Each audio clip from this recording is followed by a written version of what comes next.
Hello, thanks for tuning in. My name's Ashlyn, for those I don't know, and I'm just very grateful to be sharing with you, whoever is listening, wherever you are located. And happy new moon. Today is May 11th, and I have, for the last 3 months, around the start of each lunar cycle, been sharing a message or some form of inspiration as it relates to yoga and this practice of coming back home and reconnecting with the self. And I found myself writing the other day after a hike, and it felt in line with the new moon and what I wanted to share. So I'm going to read from my journal for you, and just so you know a little bit about the inspiration for these words.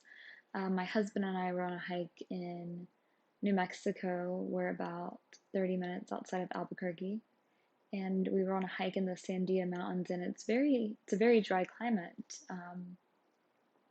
And I was amazed by our hike because there were so many beautiful trees, and then there were these vibrant, colorful flowers nestled amongst different cacti and cactuses, and they were flourishing even though the terrain there was so rough and so dry. And I know they get very little water, but they were doing great. And it just reminded me of how resilient we are and how strong we are, and how the rough patches that we experience and will experience are part of a much grander process that may be hard to understand in the heat of the moment or in the middle of a hardship. So I titled this little insert Rise Above. Pushing through rough terrain and unfavorable conditions, drawn towards the light, unfurling from a simple seedling to a vibrant blossom, dissolving into a state of complete repose under vast skies. Can there be a greater purpose than to wake up to the light that is you, to your fullness and your wholeness? Can there be anything more grand? And that's for each person to contemplate and answer individually, but for me, there isn't. And just like that flower made its way from that dry, rough ground above ground towards the sun, nourished by the sunlight, we have this inner sun, this inner light, and knowing that's always trying to pull us back home so it can be of support, guidance, and nourish us on our path to living our fullest potential and blossoming into our uh, fullest expression. But the thing is so many don't heed that calling. So many can't even hear the calling, or if they can barely hear it, it's hard to even acknowledge it because we are usually so scattered, our energy dispersed, our attention all over the place, worn down underneath layers of conditioning, worn down underneath our aversions and our attachments and our own ignorance and lack of understanding when it comes to life and when it comes to ourselves.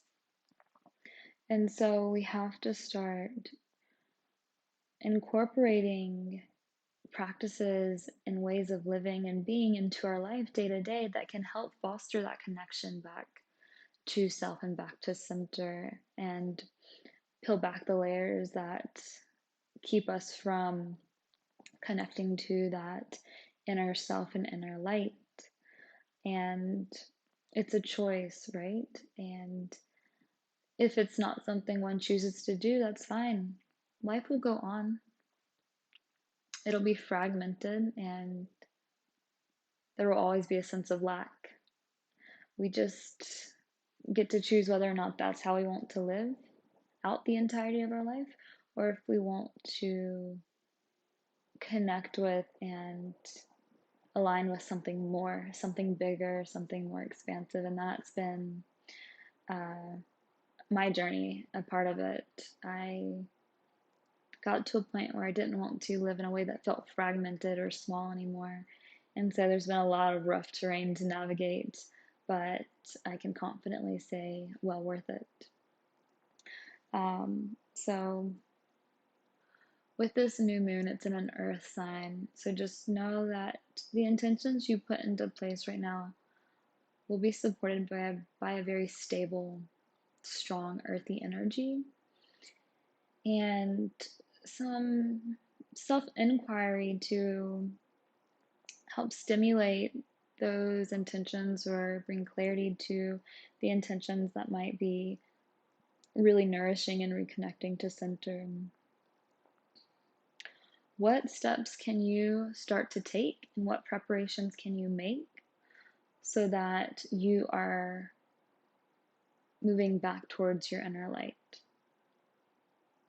What can you start to do in your day to day life that cultivates your connection back to your own center, back to yourself? And these questions may be hard questions to answer. And if there's confusion or uncertainty, a good place to start is simply getting clear on what right now at this phase and cycle of your life brings you peace, contentment, and clarity. Most likely, pretty simple things such as nature or music or connecting with a loved one. If you like to write or do art, those things tend to foster that connection back to self. So get clear on what for you right now brings you peace and clarity and contentment, and then see if you can begin to reorganize and shift things around so that you can incorporate those things more into your day to day. And as a result, beginning to move back towards your inner light on a consistent basis. Part of being able to return back to center and to focus the attention back inward is focusing and beginning to refine attention so attention's not scattered about, but it's focused into a one pointed attention, which is what a lot of practices in yoga do. But I wanted to offer you a practice that you can take with you for this next lunar cycle and into your life as a tool. It's called Hakini Mudra. A mudra, simply put, is a hand gesture that helps create a circuit or rhythm in the body that has a beneficial effect. So the mudra is bringing the fingertips together, palms separated, hands relaxed at the chest center or abdomen center, fingertips facing up, and making sure you can find a comfortable seat and relax and close the eyes and spend a few times each day with this mudra as a gesture of gathering. And if you think about gathering things in, gathering all the scattered bits and pieces, and then focusing your attention by smoothing the breath, holding this mudra and tuning into what feels like center for you in the moment. And that may shift time to time. And whatever feels like center in your body, letting your attention rest there and imagine a warm light in that center. And then invite your five senses, invite your mind, invite your body, invite your nervous system to all rest in that light, in that center, as the mudra creates a circuit of gatheredness and your breath creates an experience of softness and smoothness.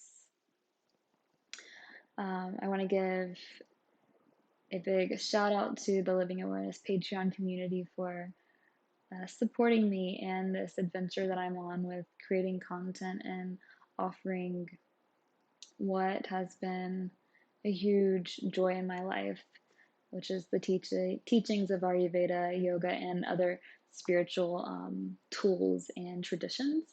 So thank you. If you want to know more about the Patreon community, you can check it out. There's a link on my website and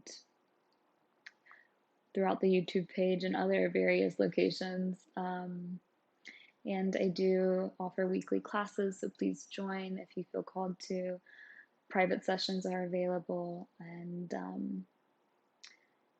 may you continue to move back to center, and may you take the time to get clear on the steps you need to take and make the preparations you need to make. And I hope that you can find the beauty along the way, even in the tough places, because life at its core and essence is divinely grand and magnificent. Take care, be well.